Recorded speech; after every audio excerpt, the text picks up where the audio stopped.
He's here.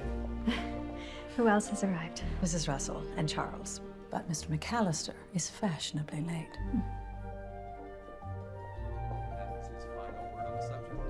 Not exactly.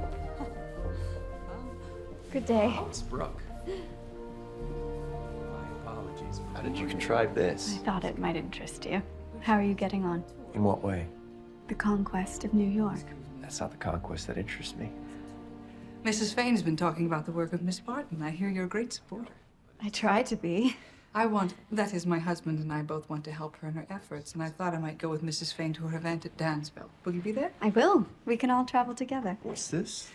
Miss Brooke, our hostess, and I are going to Dansville to hear Miss Barton speak. You'll have to stay the night. It's such a journey, 200 miles at least. You're right.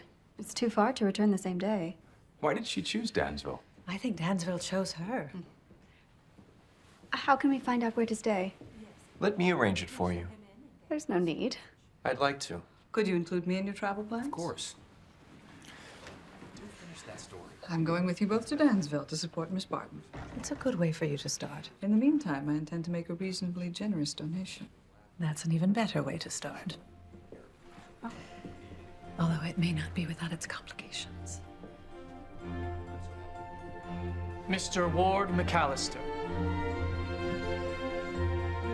My dear Mrs. Fane, please forgive me if I'm late, but we were arguing over the wine for tonight. Whom were you arguing with? My butler, Perriman, who thinks he knows everything. It's different for me. I do know everything. But do you know Miss Brooke? I know of Miss Brooke. And how is Mrs. Van Ryn and your dear Aunt Ada? Very well. They'll be pleased to hear you remember them. And you must be? Mrs. George Russell. May I present Mr. Ward McAllister? What a pleasure. Mr. McAllister. Here's Charles. Ah, And this is Mr. Rakes, newly arrived and already cutting a swath through the city.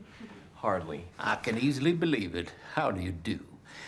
Let us hope I may be of help to you, Mr. Riggs. Shall we go into luncheon? Right this way. I hope I'm sitting near you, Mrs. Russell.